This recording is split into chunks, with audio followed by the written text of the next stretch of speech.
All right, thank you, Carrie. And we are following breaking news from Halifax, where a 747 cargo plane has gone off of a runway at the Stanfield International Airport, and that is causing some major issues here. 5 crew members were on board this aircraft. We're hearing just minor injuries. They've been taken to hospital for treatment. Now, it's believed this happened as the jet was landing just after 5 this morning local time. Ground crews are worked up right now to set up a perimeter around the plane and 1 runway, so they're working to reopen there. There are 2 runways at this airport. They are working to get that second one operational, so we'll continue to follow this developing story. Just keep in mind, if you do have any flights into Halifax right now, make sure, as always, to stay with us here and check on your flight status. We'll let you know as soon as anything changes.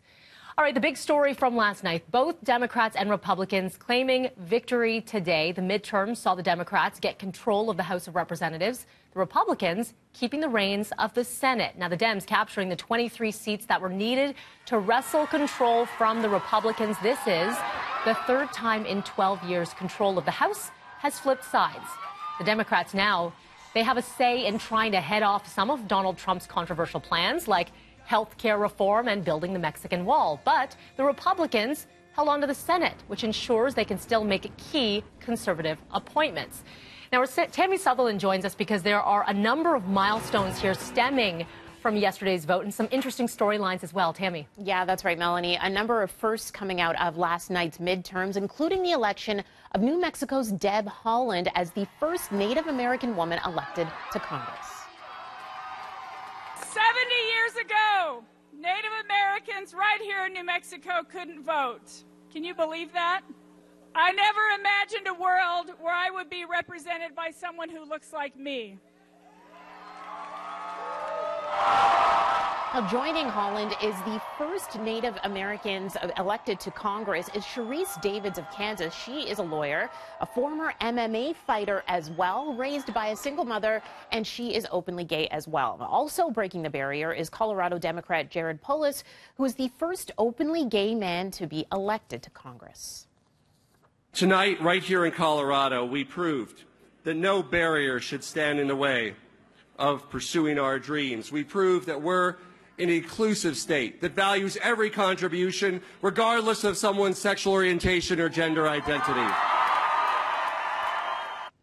Now, of course, there was a bizarre race in Nevada. Dennis Hoff was the owner of the Bunny Ranch brothel. Here he is. He was running as a Republican for a seat on Nevada's assembly until he died last month at the age of 72. Well, he stayed on the ballot and ended up winning by a landslide last night. It looks like the Republican Party now will be filling his seat.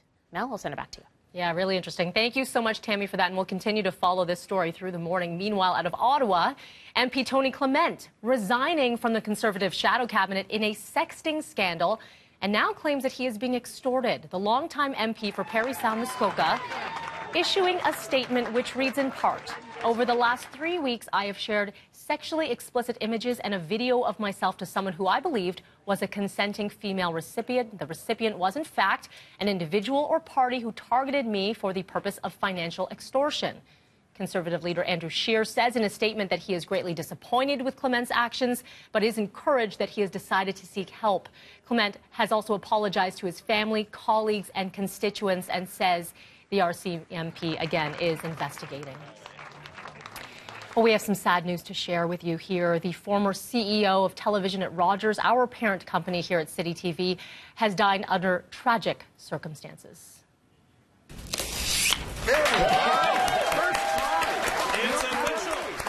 On this, the 2nd day of December 2009, we're here to make this dedication of this great building right in the middle of Toronto at Yonge and Dundas Square to Ted Rogers. Leslie Soul worked with Ted Rogers on the purchase of CityTV, helped dedicate our new headquarters here at Yonge and Dundas. He is being remembered as a creative executive who never shied away from bold decisions. After 25 years at Rogers, Leslie retired from the company in 2011. And for the past 3 years, he and his wife, former radio DJ Terry Michael, they were living in Mexico. They were killed there Monday in a car crash.